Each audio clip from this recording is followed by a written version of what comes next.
Giving up is the birth of regret. The reality of life is that we will all hear more no's than we hear yeses. In the summer of 2009, I was 19 years old, working a summer position at Target between my freshman and sophomore year at undergraduate school. I was working in the women's clothing department, and I noticed a lady staring at me from across the aisle. I figured she probably had a few screws loose, so I attempted to ignore her very intense stares. She eventually manages to make her way a little bit closer and closer to me where I was working until she eventually walks up to me and says hello. I say the famous Target quote, which is, "Hi, may I help you find something?" She then asks me, "Were you born in this country?" And I was immediately offended. And I said, "Yeah, I was born in this country." And then she says, "Do you have any kids?" I said, "No, I don't have any kids." She then asked me if I was married, and then I said, "No, ma'am, I am not married." She says, "How old are you?" I said, 19. "May I help you find something?" She then says, "You are the most beautiful girl I have seen." And I said, "Oh, thank you." I didn't work that much with my makeup, but I did the best I could, but thank you. And then she says, "I think you could be the next Miss USA." And I stare at her in pure disgust and said, "Pageants? You're telling me pageants, like Sandra Bullock, Miss Congeniality. Pageants? You think I should compete in pageants? I'm in the Army, okay? We don't do pageants in the Army." She then asked me to meet her at Starbucks the very next day before my next shift at Target. And she just wanted to do a little bit of explaining when it comes to what pageants is. And apparently I was a pretty open-minded 19-year-old because I actually agreed to meet her the very next day. The next day, she brought this foot-tall stack of pageant books and proceeds to convince me to enter into a state pageant 3 months later. For those who do not know, when it comes to Miss USA, you have to win your state first, okay? So 3 months later, I compete in my first pageant, and I lose. I go back the second year, compete in the state pageant. I lose. Go back the third year, compete in the state pageant, and lose. Go back the fourth year, compete in the same pageant, and lose. I go back the fifth year, y'all,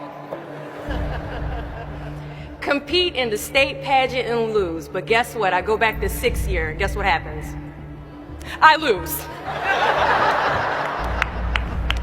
I called her on the phone and said, "You told me I could be the next Miss USA." And she says, "Deshauna, keep working, don't quit, keep going back." And in June of 2015, she passes away from leukemia. 6 months later, in December 2015, I win Miss District of Columbia, USA.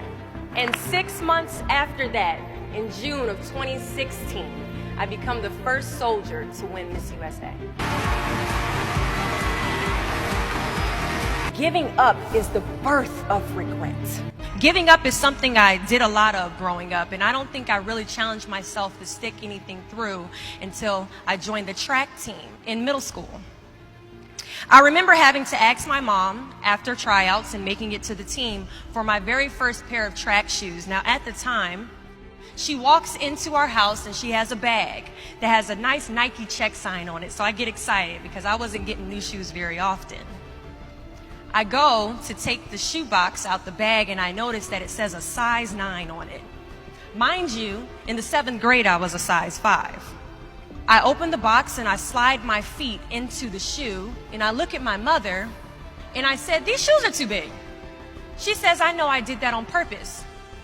I was like, "Why would you buy shoes that are too big on purpose, Mom?" And she says, "Because I know that you're going to grow into them."